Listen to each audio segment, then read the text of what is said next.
எல்லோருக்கும் வணக்கம்.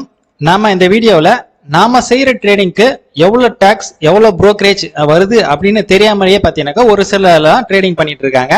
ஆக்சுவலா அப்படி இருக்கிறதுனால நமக்கு தான் அது லாஸ். இப்போ ஒரு 15 வருஷத்துக்கு முன்னாடி எல்லாம் பாத்தீங்கன்னாக்கா மினிமம் நம்ம ஒரே ஒரு ஷேர் வாங்கி வித்திருந்தா கூட பாத்தீங்கன்னாக்கா அது கான்ட்ராக்ட் நோட் என்ன பாத்தீங்கன்னா போஸ்ட்ல நமக்கு வீட்டுக்கு வரும். அப்படி வீட்டுக்கு வரும்போது பாத்தீங்கன்னா நம்ம ஃப்ரீயா இருக்கிற டைம்ல நமக்கு பார்க்கும்போது எவ்வளவு புரோக்கரேஜ் டாக்ஸ் அப்படின்னு பாக்கிறதுக்கு ஒரு வாய்ப்பு இருந்தது. இப்போ என்ன ஆகுதுன்னு பாத்தீங்கன்னா எல்லாமே மெயில் ஆகி போச்சு.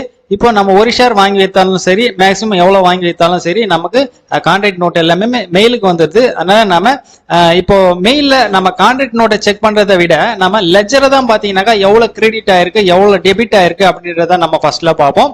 அதை பார்த்தோம்னாக்கா சரி அதோட சரி அதை விட்டுருவோம். நெக்ஸ்ட் பாத்தீங்கன்னா நம்ம கான்ட்ராக்ட் நோட்டை நம்ம டீட்டெயிலா பாக்குறது இல்ல.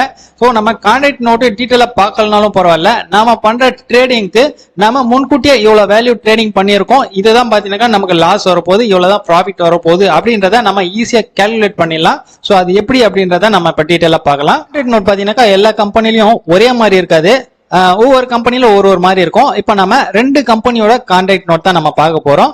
இப்ப பாத்தீங்கன்னாக்கா இந்த நம்ம பார்த்துட்டு இருக்கிற கான்ட்ராக்ட் நோட்டு அன்னைக்கு நம்ம 10 லட்ச ரூபாய்க்கு பிசினஸ் பண்ணிருக்கோம். அதாவது 5 லட்ச ரூபாய்க்கு பை பண்ணி 5 லட்ச ரூபாய்க்கு செல் பண்ணிருக்கோம். நம்மோட டர்ன் ஓவர்னு பார்க்கும்போது அன்னைக்கு 10 லட்ச ரூபாய் வேல்யூ வந்திருக்கு.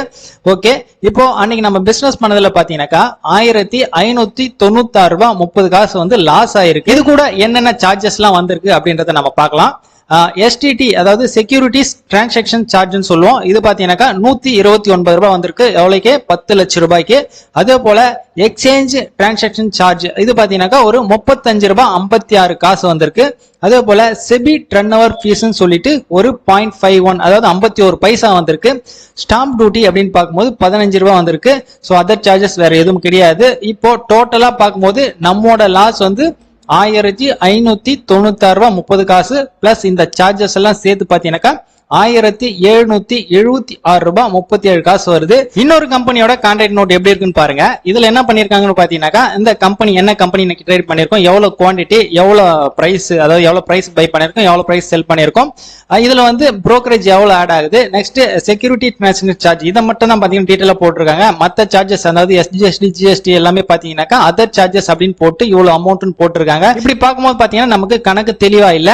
சோ நாம எப்படி கால்குலேஷன் பண்ணோம் அப்படின்னு பாத்தீங்கன்னா ஈஸியா நம்மளே கால்குலேட் பண்ணிக்கலாம். இன்னைக்கு ஃபுல்லா நம்ம ட்ரேட் பண்ணி அதாவது ஒரு 50,000 ரூபாய்க்கு வாங்கி 50,000 ரூபாய்க்கு செல் பண்ணிருக்கோம் அப்படின்னும் போது நம்மோட வேல்யூ பாத்தீங்கன்னாக்கா 1 லட்சம் ரூபாய் வருது. நம்மோட ஸ்லாப் பாத்தீங்கன்னாக்கா 0.01 புரோக்கரேஜ் ஸ்லாப் இருந்தது அப்படின்னாக்கா நம்ம செஞ்சிருக்கக்கூடிய 1 லட்சம் ரூபாய் வேல்யூக்கு புரோக்கரேஜ் வந்து பாத்தீங்கன்னா 10 ரூபாய் போகும்.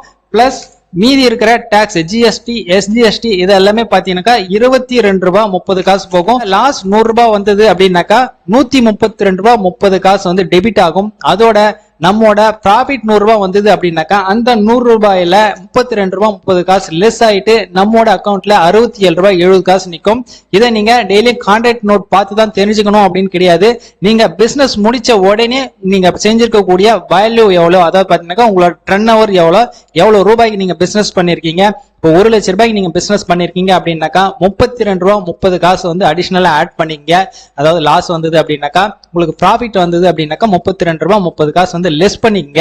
அதே போல ஒவ்வொரு லட்சத்துக்கு இன்க்ரீஸ் பண்ணீங்க. 1 லட்சம் ரூபாய்க்கு 32 ரூபாய் 30 காசு அப்படிங்க 10 லட்சம் ரூபாய்க்கு பிசினஸ் பண்ணிருக்கீங்க அப்படின்னாக்கா 323 ரூபாய் உங்களுக்கு டாக்ஸ் அண்ட் புரோக்கரேஜ் வரும். 0.02 ஸ்லாப் வந்தது அப்படின்னாக்கா 1 லட்சம் ரூபாய்க்கு நம்ம 10 ரூபாய் அது கூட ஆட் பண்ணிக்கணும். அதே போல 0.03 இருந்ததுனாக்கா இன்னும் 20 ரூபாய் ஆட் பண்ணிக்கணும். சோ இதுதான் பாத்தீங்கன்னா சிம்பிள் கான்செப்ட். நம்ம ஒவ்வொரு நாளும் கான்ட்ராக்ட் நோட் செக் பண்ணிட்டு இருக்கணும்னு அவசியமே கிடையாது. நாம பிசினஸ் முடிச்ச உடனே பாத்தீங்கன்னாக்கா நம்ம கால்குலேட் பண்ணிட முடியும். சோ இது வந்து பாத்தீங்கன்னா மைண்ட்ல வச்சுங்க. ஏன்னா இது போல மறைமுகமான அதாவது பாத்தீங்கன்னா அதர் சார்ஜஸ் வருது இல்லைங்களா, இதுல வந்து பாத்தீங்கன்னாக்கா ஒவ்வொரு நாளும் ஒரு 50 காசு 20 காசு 25 காசு 30 காசு அப்படின்னு சொல்லிட்டு அடிஷனலா ஆட் ஆகிறதுக்கு சான்சஸ் இருக்கு. இது போல நிறைய கம்பெனில எல்லாம் பாத்தீங்கன்னாக்கா நடக்குது. சோ இது வந்து பாத்தீங்கன்னாக்கா தெரிஞ்சு வச்சுக்கோங்க. நான் சொன்னது பாத்தீங்கன்னா ஒன்லி இன்ட்ராடேக்கு மட்டும்தான். உங்களுக்கு டெலிவரி பேசிஸ்க்கு பிளஸ் ஆப்ஷன் ஃபியூச்சர் இதுக்கெல்லாம் பாத்தீங்கன்னா இன்னொரு வீடியோல நான் தெளிவா போடுறேன். ஓகே, பாய்.